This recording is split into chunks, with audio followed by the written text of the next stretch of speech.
Warning: the following video contains strong language which may be offensive to some viewers or inappropriate for children.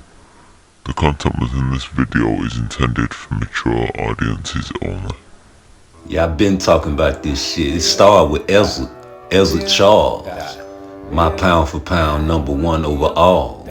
Even the greatest falls sometimes. So shout out to Errol, True Spence, man. You a warrior, man. And I'm just letting you know I don't want you to fight Terrence no more. I really think you should retire. Remember Sam Barodi? That's who Ezra killed. Sam Barodi was a vicious killer. Sam Barodi is a man that also killed a man in the ring. Maybe a couple weeks before, Ezra Charles killed him. And his name was Newton.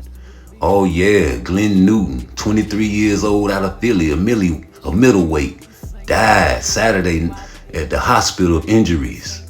Yes, he fought in Chicago against the future heavyweight champion Ezra Charles. It was in the 10th round. Charles knocked out Baroudi. And like this fight with Newton 6 months earlier, Baroudi killed the man.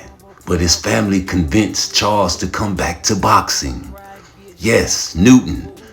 He was a young fighter. He didn't have that many fights under his belt, but Baroudi killed him. Yes, 22 bouts.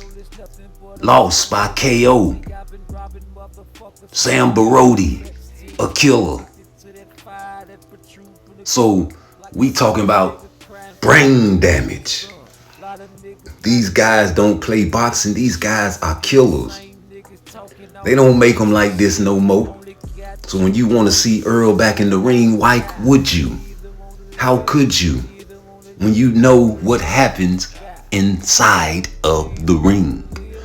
Now, I told you in my last video, excuses are necessary. Fly out of a car if you want to and start back fighting. Ezra Charles was a killer. Terrence Crawford is a killer. This man was 20 years old and died in the 10th round with the left to the chin. Light heavyweight boxer. Died in the hospital 6 hours after he was knocked out by Ezra Charles in the 10th and last round of their bout in Chicago Stadium last night. He died without regaining consciousness. Physicians had diagnosed his injury as a cerebral hemorrhage, but decided against immediate surgery. He had been rushed to the hospital after firemen had failed to revive him. In the dressing room, the young boxer who had engaged in 46 professional bouts was knocked out for the first time last night. The first time when he went to the canvas under the withering attack of Charles, who was ranked leading challenger to the 175-pound title. Severe punishment. Charles dealt out severe punishment to the New York Negro. You see how they talk about us in the papers back then? It wasn't no political correct. Please. Niggers. Sam Barodi. Yes, after smashing several blows to the body, Charles, the Cincinnati Negro who outweighed Barodi 176 to 169, ripped a left to the chin, sending Barodi to the canvas, to the edge of the ring. Barodi, a former prep. You see this motherfucking shit. It's going so fast I can't read it. But the main thing is shortly after the 10th round started, Charles drew Barodi into a position for knockout. He shot effective blows to the body before crossing the left to the chin, which knocked Barodi sprawling on this back 47 seconds after the round opened. He was carried unconscious from the ring to the stretcher, to the squad, to the nearby firemen, however, failed to revive him and take him to the hospital. Charles, accompanied his manager, Jake Mintz of Pittsburgh, arrived at the hospital shortly after Barodi died. Charles noticed Sergeant John Fay at the Warren police station and attended the schedule today. That was then. Barodi's death was the first this year.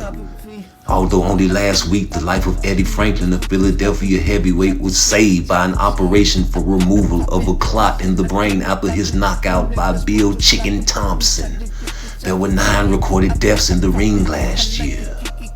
and 11 listed in 1946. Listed among the 1947 fatalities was Jimmy Doyle, who died after a welterweight title bout with Sugar Ray Robinson at Cleveland.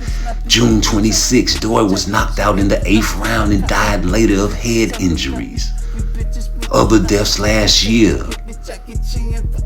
You see them, Tony. You see them, you can read them. You do the rewinding.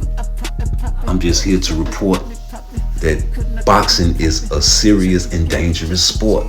Now, after Ezra Charles killed this man in the ring, the family was shaken, but they came back to Ezra because Ezra didn't want to fight no more after he killed this man. But this man that he killed was a killer, and this man killed a man in the ring. This man went toe-to-toe with a lot of great fighters.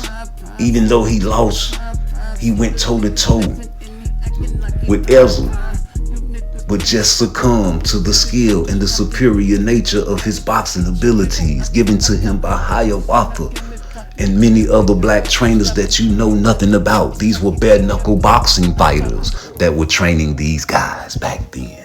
Different angles, different levels of fighting, different hand-eye coordination back then, different toughness, different chin power.